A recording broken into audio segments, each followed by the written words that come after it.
So I wanted to make this video on ways to take a box and make it taller. So these boxes here are 9 by 7 by 3, so they're 3 inches tall internally, give or take. And this is a handy trick if you don't have the right size.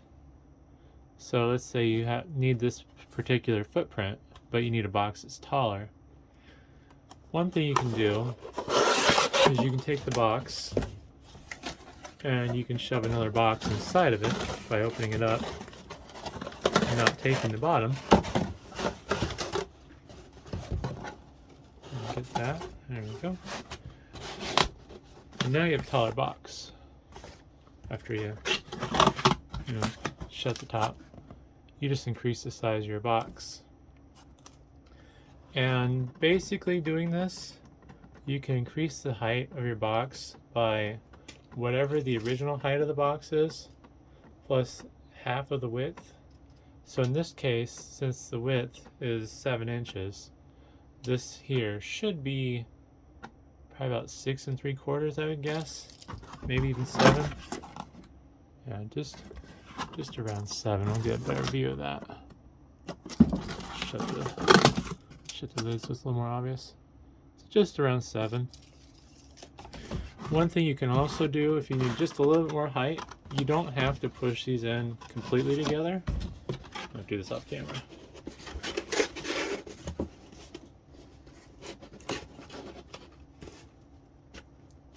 So now I've pulled the boxes slightly out, and you see there's a gap here that wasn't there before. Also, you got some unprotected corner right there. I wouldn't recommend going too crazy doing this, because what happens is this becomes a weak point because there's no material in this corner.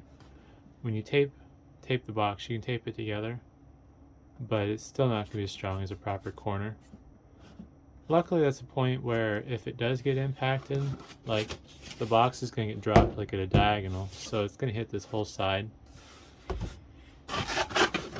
One other thing to mention when you're doing this, you want to make sure you tape all the way around these flaps to hold them together. You can leave a little bit of a gap in the tape, but you want to try to cover the majority of this surface area so it can't catch on anything and rip up the box.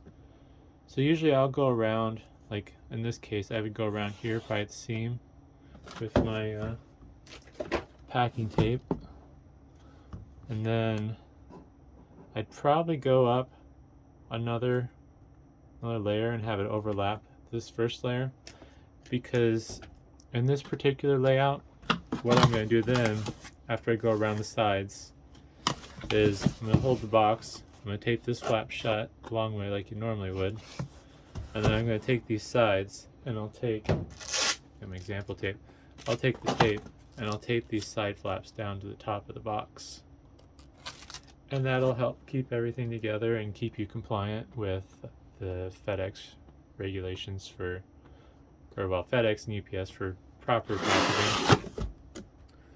One thing I recently found you could do if you want to make the box even taller is I can take a third box and open it up, and I can slip it over the second box. This might be a little bit more difficult since these boxes are smaller than the bigger ones and don't have as much give. But I'm going to try to see if I can pull this off. There we go.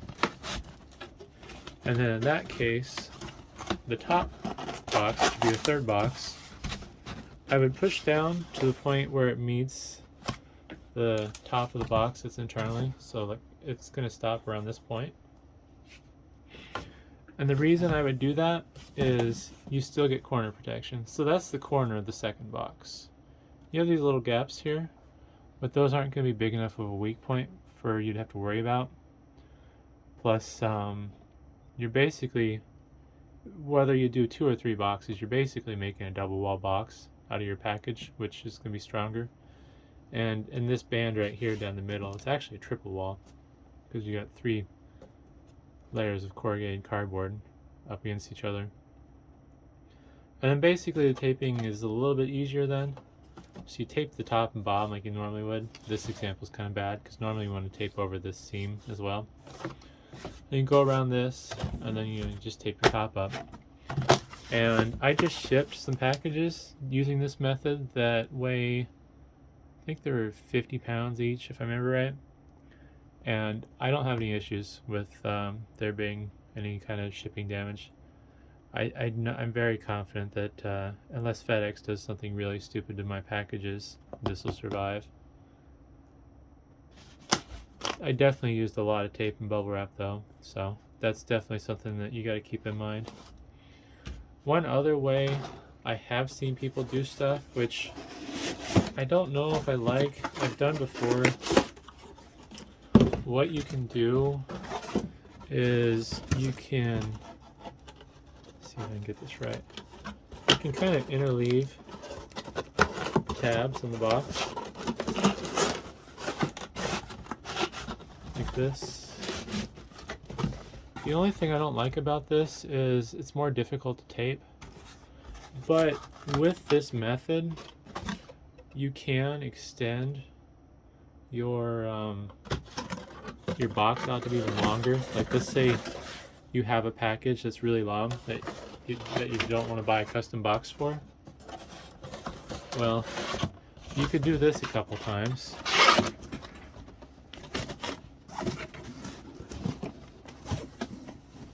Struggling here a little bit. It's a little finicky.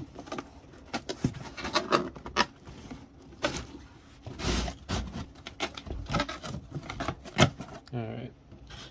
There's 3. And we'll do a 4th one. Let's see. For no particular reason, I have the short flaps on the inside. Yeah, and then the long flaps on the outside.